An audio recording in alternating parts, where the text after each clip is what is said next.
am I introducing everyone into it, or are you, Bill? Hi, everybody. This is William Gosline. I am the writer and creator of Baby Barbarian and The Player's Throne. And I'm here with K.S. Garner, solo nerd bird, who I had asked. She did a great job interviewing me a while ago now, at the beginning of the campaign. And so I asked her if she could come in and talk to some of the people I've been working with in Hawaii on the Metroidvania-style game teaser that we are releasing in tandem with the comic book. Yep, and that's me. All right, yeah. I'll go ahead and jump in if you all don't mind. So yeah, as Bill said, my name is K.S. Garner. I also go by the name Kayla, but K.S. Garner is my host name. I host the Solo Nerd podcast. It's really like nerd, geek related, independent type of content. I do bi-weekly TV reviews, movie reviews on Mondays. Tuesdays and Thursdays are reserved for interviews for independent creators such as Bill. Wednesday is more of game related. I do monthly game reviews towards the end of the month. And then Fridays and Saturdays are just about going out and collecting video content to share pretty much everywhere: Instagram, Twitter, Facebook, maybe even LinkedIn, depending on what it is, or in YouTube as well. So, and I'm also an urban fantasy writer under the same name as K.S. Garner. All right. Aloha, my name is Ryan Yamura. I'm one of the developers on the Hawaii team that's currently working on the Metroidvania type teaser video game that's going to be in tandem with Bill's comic, and it's been a lot of fun to work on it so far. I'm an aspiring software engineer, and I learned a lot about it during an internship during the pandemic, and that's actually where I met Dylan. Hi guys, I'm Dylan. Like Ryan said, we met each other less than a year ago in an internship, and I believe we both came in with almost no knowledge of programming, and here we are designing this awesome game. I guess on the project, one of the things I worked on heavily were the animations and kind of the level design and mechanic design. But yeah, it's been a pleasure working on this project. Yeah, it's been a lot of fun. Before this, like Dylan says, we had no experience. We went into this internship, trying to learn a new skill because Hawaii was trying to diversify its skill base from just being a tourist-based industry to something more. So they had this program that we both entered, and it was a lot of fun. I was a bartender before this, and it's very neat what you can do with software engineering. So I think that's what really drew me to the field. Cool. So before we jump further into the game, Bill, can you just give the audience a quick update about Baby Barbarian's Kickstarter and maybe to potential backers if they want to maybe back it at the last minute? Yes, please back it at the last minute. We funded, I think, it was about 4 days ago. Very exciting. Woo! Yeah, this is my first Kickstarter campaign. And it's been exhausting, but it's been a lot of fun, and I have learned a lot as well, particularly about marketing, actually. Yeah, so we fund, and then actually today, Kickstarter selected us as the comic and illustration project of the day, sort of like the chosen project of the day. So that was really exciting. And there's been a lot of really good things have come out of this Kickstarter. Made a lot of good relationships, but also there's been some pretty good strides forward, at least for me as a creator, making connections and having some doors open. So that's been a lot of fun. So yeah, if you want to still back it, by the way, it is a tween, sort of like 9 to 12, but also for adults. It's a fantasy comic, and it's for everybody. It's for all ages, so it's kid friendly, and it's kind of silly but heartfelt, and all that fill in the blank.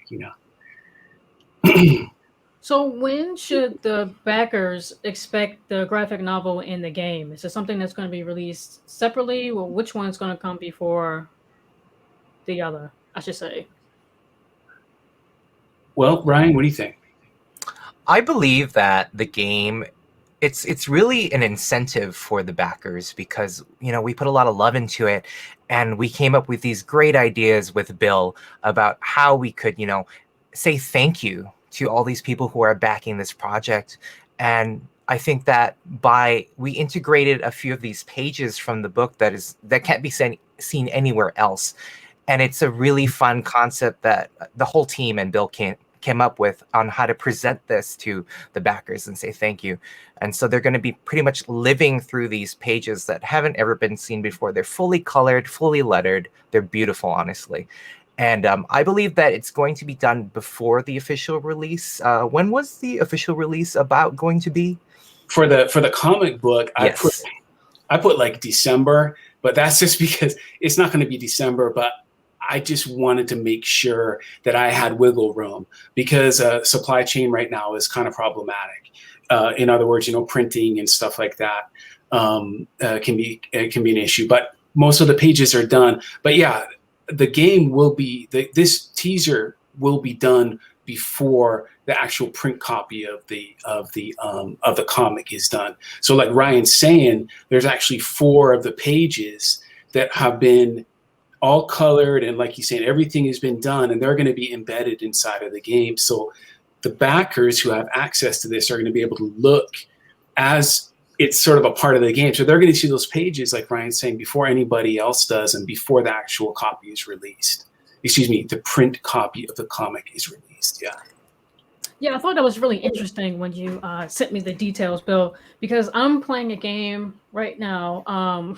It's called Cozy Grove, and every time one of the scouts regains memories, that's what you do. You help them regain their memories. An image of their previous lives comes up on the page, so you're going to the next level in a way. So I thought that was really interesting. And with that, you have pre-existing content or material. So like you said, the backers who are going to get the game, they're already kind of, I guess, like a teaser or not a spoiler. I wouldn't say a spoiler for what they're going to get when they get the comic as well, which I thought was really interesting. And like, again, another incentive to back the graphic novel. Yeah, the game is actually a really, really interesting concept. We all put our heads together and we were thinking about how we could integrate and connect, the comic and the game, and what would be the most interesting for especially the target audience that Bill was going for, So we came up with the concept, and although this is just a teaser, it could be a preview of more things to come, but it's basically you're going to be playing through these 4 pages of Brahm's adventure, and it's going to be integrated and it's going to flow seamlessly. You're going to see the comic as sort of cutscenes, but it's like you're living it. It's very immersive. It really connects the two, and I think that's what's very interesting about this teaser that Bill and all of us came up with, and yeah, look forward to it. Oh, and definitely they're going to have. We're also featuring all the Kickstarter backers on the credits. Oh, wow, that's cool. So, I mean, are they going to get credited in the graphic novel as well? Because I've seen that as well with some of the rewards. You get your name or you get an image of yourself in the graphic novel. So is that going to happen as well? Maybe just the name, not an image, but just like the name? Or is it just going to be in the game? I haven't thought about that.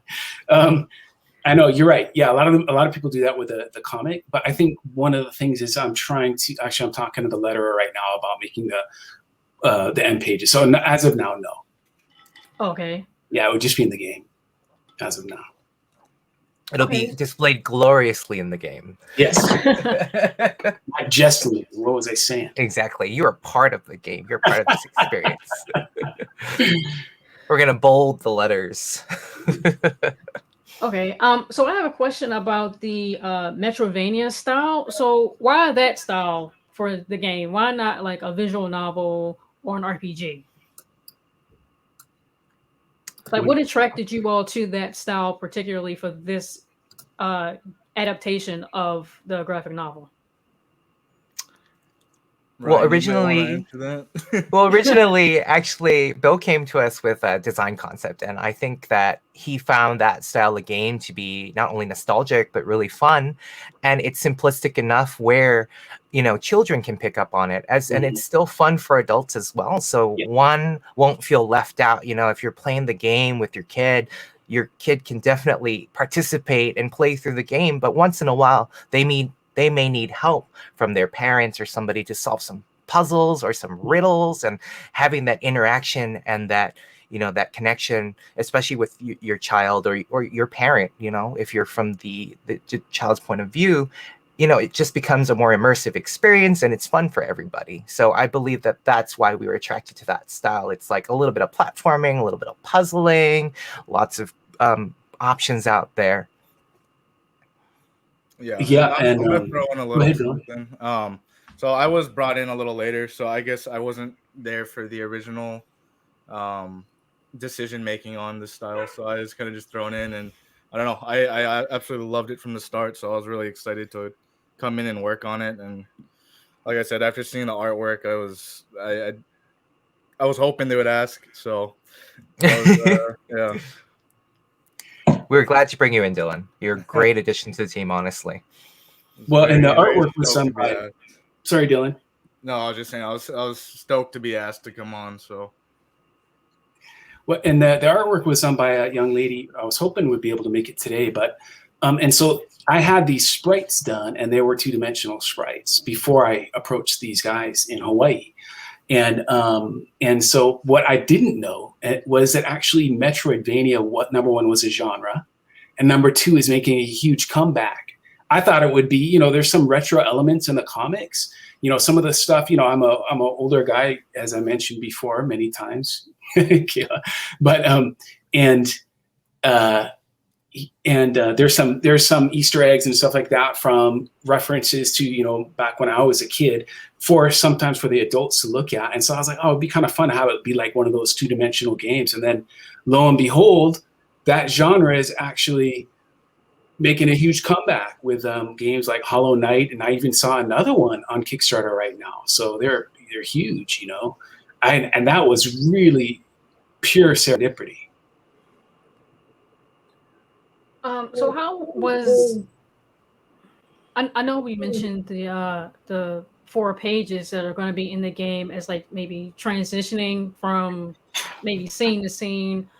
So, but how was it adapting the graphic novel to the game with pre-existing material? So you weren't starting from scratch with a narrative. You had to pretty much pull the material from there and put it up on screen. So how was that for you all, especially since this is the first time you all have been doing this?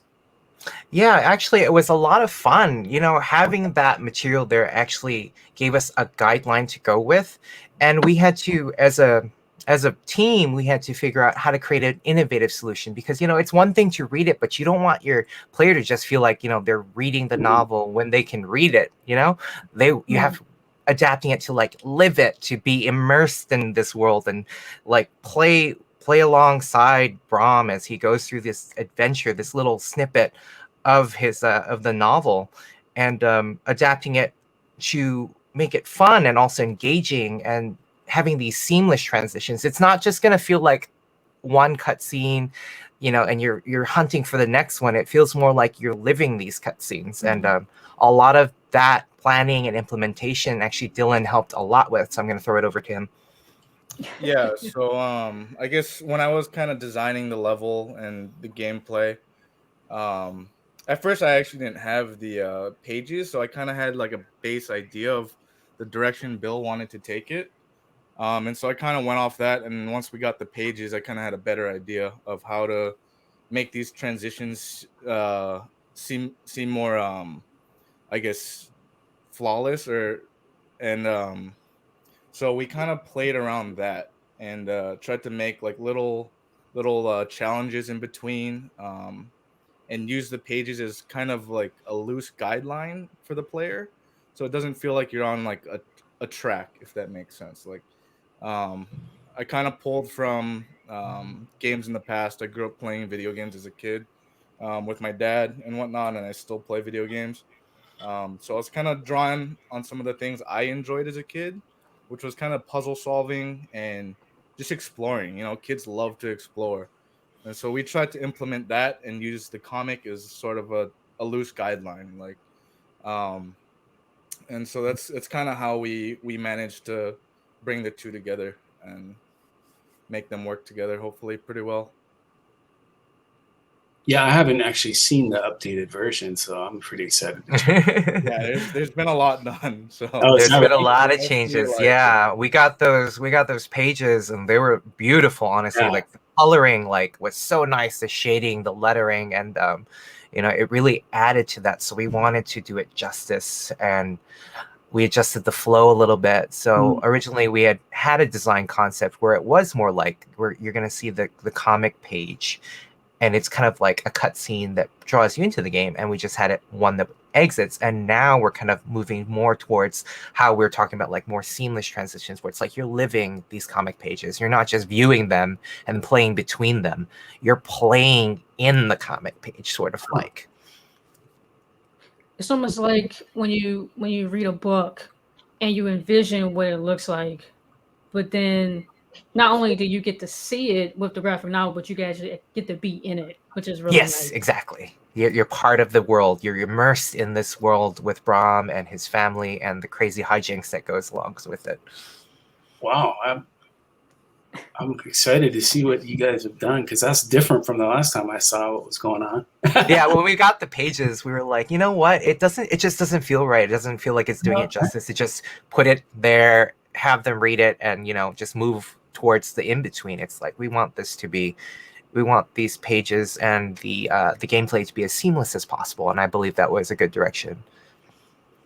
So what did you break down the panels or something? Yeah, we actually so what we did was, well, I'll actually have Dylan tell you because he did it. Yeah, so we kind of broke up the pages you sent and created little cinematics, I guess, using the pages. And so we broke them up, I think, into like 4 or 5 different cinematics or transitions. And so the player will like view the cinematic, and it'll swap back to the dungeon scene. And then you have to figure out the next puzzle or challenge, and then from there it triggers into the next transition, and so on and so forth. So it hopefully feels very continuous and feels like you're actually playing the comic almost. Exactly. Wow. Yeah. You're playing through these panels on these pages, and yeah, Dylan did a great job. Honestly, like he came up with the concept. Like we got the pages, and we're like, we think we want to move in this direction. And Dylan's like, I got it, and he killed it. Honestly, Everyone killed it. It was a whole team effort. Yeah, Mr. Humble. play through the panels. That sounds really exciting. Yeah. Wow, actually, that's really cool. I'm super excited to see that. Yeah. Of course, it still is a beta. So after we show it to you, should we want to, you know, improve things or change things? Nothing is set in stone yet. So Yeah. Okay, so how has the process been for you all creating this game from conception to executing it in its beta phase? So especially with you, Ryan, and Dylan, this was kind of like an internship type of thing for you. It's the first game you all have programmed professionally. So how has the process been for you in collaborating with one another? for me personally, it's been a blast. Like I couldn't have asked for a better team. Like Bill is great, honestly. This is such a passion project, and you can just tell, like from the moment that we had our first meeting, he was explaining, you know, Brahm and his family and the berserks and this world that they're living in, and he gave us a preview, and he was just so excited to show us. Like he was showing us these pages and these panels and these things that his artists have drawn concepts, and we saw like sketches, and you know, you could just tell how excited he was to bring this project to life. And I think that really contributed to how, you know, it hyped us up that we wanted to make this become a reality for him. And that's how it was for me. So originally it was me and just one other person. And then our internship ended, and Bill had contacted me to see if we wanted to continue working on it. And I jumped at it. And I honestly wanted to bring on a couple more people. So that's when I brought on Dylan. Yeah. So how was So your experience? it was honestly a blast. Like I've just been loving it. As I mentioned, we're both pretty young developers. This is our we have less than a year under our belts, but this just felt like, for me personally, it felt like I got more than a year's worth of experience just from this project in this short time. Um, and then it just really highlighted one of the things I love about being a developer is you don't need someone guiding you along the way. You just need to think of things and be creative, and then from there you can kind of go and problem solve on your own on how to figure this out, how to create this. Because the beauty of Unity is that everything is on Google. Like you can basically, if as long as you know how to Google what you're looking for, you can figure it out. And so I learned so many new techniques and ways to make a game look polished and whatnot. Learned all about shader graphs. I had no idea about shader graphs before this, but I'd gotten inspiration from seeing another Metroidvania type game. I was like, how did they do this type of lighting? How did they make this game look this polished? And just after some googling and research, I figured it out. And playing around in Unity, I managed to learn a lot through this. And so I really wanted to make sure that this game was as polished and looked as professional as possible. And so that really pushed me as a developer, and forced me to learn a lot of things that I wouldn't have otherwise. But yeah, working with the team, it's been awesome. We actually have had some experience working on a team before, the four of us. During our internship, we were all selected to work on the projects team, and so we have some experience working together already. And I think we all loved working with each other back then, and so we were all incredibly happy to see that we have another project that we could work on together. And so I think the way we work as a team really came through and shows in the project. But yeah, like being a developer, like for other people looking to get into it, just go at it. Like just Google things and you'll see you can learn a lot very quickly. Um, but yeah, That is that's something it for me. that's something that's interesting about this new world, right? Like if you nowadays, instead of learning some of the fundamentals, you can actually be like, this is what I want to do. How do I make it happen? And you just Google it. I did that even just doing some of the nuts and bolts for the Kickstarter. Can I just ask a quick question? You guys are throwing a really exciting sort of synopsis of the game that I even haven't seen yet. Is there? And I'm not a big gamer, so I understand. I think Dylan, you're kind of the biggest gamer in the whole group. That's what they were saying. But is there anything comparable to what you guys are looking at? So right now we're kind of using this first scene. It's a very small scene right now, but we're trying to use it kind of as a tutorial, to have the player kind of learn the ins and outs and the mechanics, while going along through the story, in hopes that if you want to expand this, then it's kind of the start. That's cool. But one of the big games I kind of had in mind while doing this was, back when I was a kid, I played one of my favorite games was Zelda, and so I kind of tried to keep a similar style of that in mind, with kind of exploring and finding things and trying to figure things out on your own and not being completely handheld. Um, but yeah, so like I said, I just try to draw from games I like in the past. Well, But even yeah. my dad likes Zelda, so that's Yeah, exactly. Who doesn't like Zelda, right? Like, I don't know, I've always loved games where you kind of have the freedom to explore, and this is it's a very small level, so we didn't have too much to work with, but we tried to do our best at making it feel like you still have some freedom in this confined cell. So yeah. Is there going to be an updated teaser? Because it sounds like you guys have done some upgrades since the previous one. Well, the one that's currently available. So there's going to be an updated teaser. Is that even possible in the last 2 days of the Kickstarter to be available for people who maybe not be familiar with Baby Barbarian?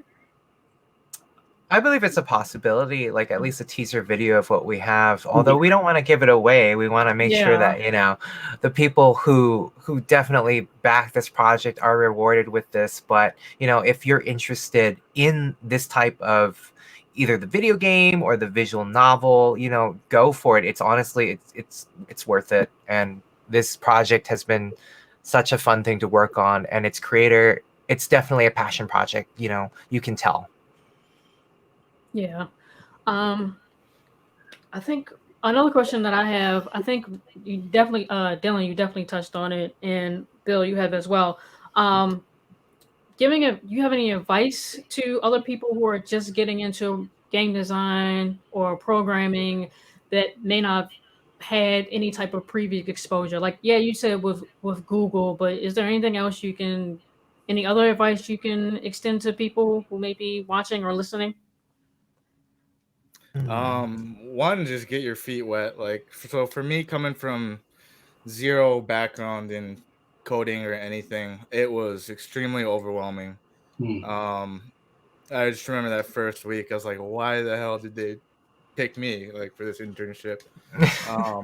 But after just like chiseling away at it over and over and putting in the overtime and whatnot to learn and just constantly reviewing things and Googling things, it became less overwhelming. And you start to see how quickly your arsenal of tools grows as a developer. And as you work on more and more projects, you'll see like there's you can find very creative and simple ways to create very complex looking things. And so once you get that base foundation, the snowball really starts rolling. And so it's just really that first little hump, or it was for me, that was very hard to get past, but I just kept pushing and pushing and pushing, and eventually it starts to click. Like it's like any other language. In reality, it's just learning another language, And so once you get the base fundamentals and the foundation down, things start to you'll start to pick things up very quickly. Once you see how they kind of work together. I think for me, from a different perspective, for more technical, there's a common misconception that in a software developer or engineering field, you need like a 4-year degree or something like that, something comparable in order to get into the industry, because it seems like such a daunting thing, like a software engineer. It sounds like a very high title, but in reality, there are 1,000 ways that you can go about it. And I've spoken with a lot of other developers, and a lot of them are self-starters. They're just people who decided one day that they really wanted to learn this, and they went online and they either enrolled in like just a certification course, or they just started to play with it, because to download Unity is actually free, as long as you're not some big corporation or company. And you can just go in there. And for me, my perspective of learning is actually broad, but I know for different people, they like either more hands-on, or they like more reading about it. And the beauty of Unity is you have both, because you can be on the coding side of it, where you're just typing language into like Visual Studio Code and stuff like that, and it comes to life in Unity through the code. But you can also do things through the inspector in Unity and make things using the visual component of it, by like resizing things and making it bigger or smaller, and it kind of writes the code for you. So that's why like there's a common misconception that you either have to know code or you have to know Unity. You can do it either way. And that was one of the things that we learned from the different leaders and the different program developers when we were in the internship, was that like somebody who tells you that you have to absolutely know the 100% ins and out of codes in order to use Unity, they're lying to you, because they showed us how to do things with just using the program itself and not really knowing code, but kind of just going about it that way, knowing very minimal code, and you can make these things look beautiful. And it really came to life when we had to learn how to animate and do things that way, because by using the animator in Unity, it actually writes the code for you, basically. And you make these very complex looking and very beautiful scenes and cutscenes. And this is all from using Unity rather than just typing out the code manually. So I believe that that's a common misconception. So, whether you're a hard code person who learns by that way, or you're more a visual learner, There are avenues out there to do this.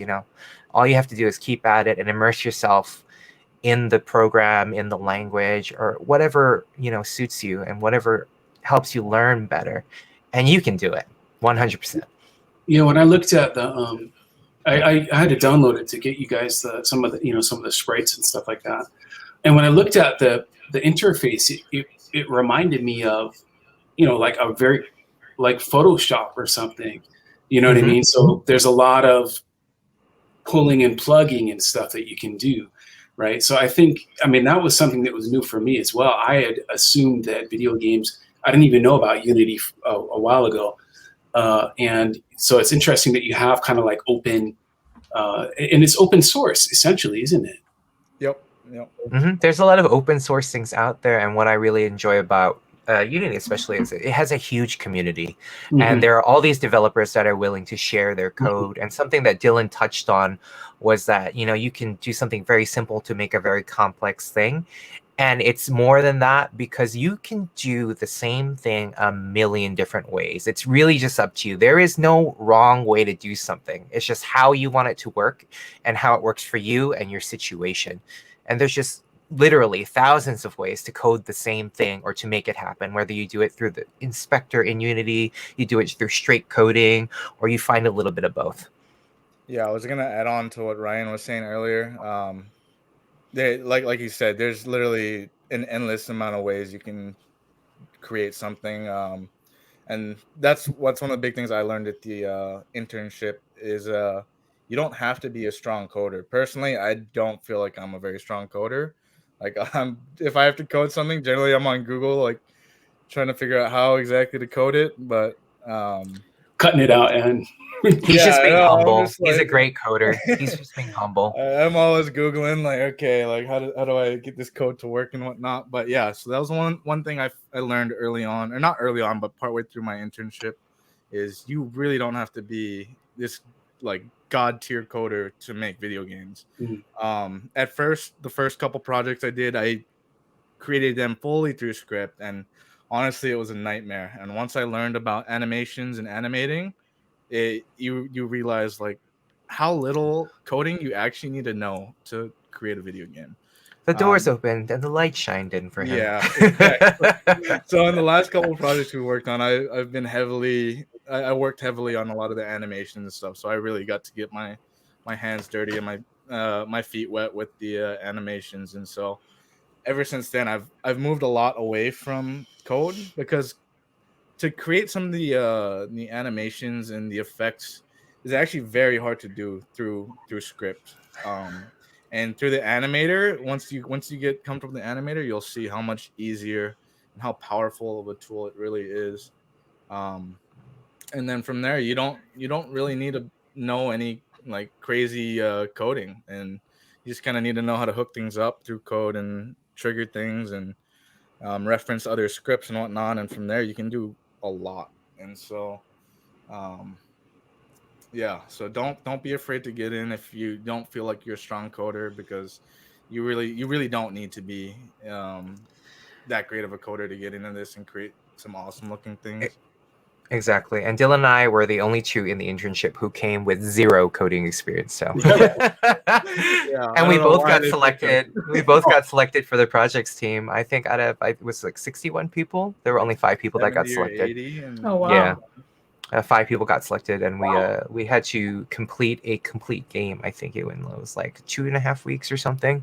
Yeah. So yeah, from start to finish. The one thing coding challenge as well, which I was not too stoked about. Yeah, the coding challenges were interesting, but they're fun because it we're talking about video games here, but honestly, in this field, there's a lot beyond video games, because Unity is used in like AR, which is augmented reality, and virtual reality, and these things are becoming more prevalent in like medical fields and like all these other different things, like repairing really expensive machines. They're using augmented reality on like an iPad, where you just use the camera over the machine and it'll show you basically, you unscrew these 2 screws here and how to take it apart and how to fix it. It's amazing, like the applications that you can do with this platform. It's just beyond video games. So if it's something that you're interested in beyond video games, like this stuff. It's honestly, the sky's the limit. Yeah, and I mean, just anecdotally, like Daisy, the young lady who did the sprites. I met her through a narrative designer in New Zealand, and he's running part of their program over there in their university to train people how to make, like, do narrative design, game design, development, etc. And he said they're transitioning over from their old program, I don't remember what it was, to Unity. So I think it's sort of the go-to platform at this point, Yeah, I believe Unity and Unreal Engine are both competing head to head right now, but they're both definitely growing sectors. And like Ryan said, this goes far beyond video games. Like Unity's used in so many other applications other than just video games, and so It's so funny. It ends at video games if you're getting into it. Something really funny was the leader of the internship. I got to know him a little bit, and he was using Unity to make flashcards to learn Japanese. And I was like, wouldn't it just be easier to write out flashcards? But he was creating a script in Unity where it would randomly show him flashcards on how to Japanese words, and I was laughing. I was laughing so hard. I was like, wouldn't it be just easier to put it on like note cards?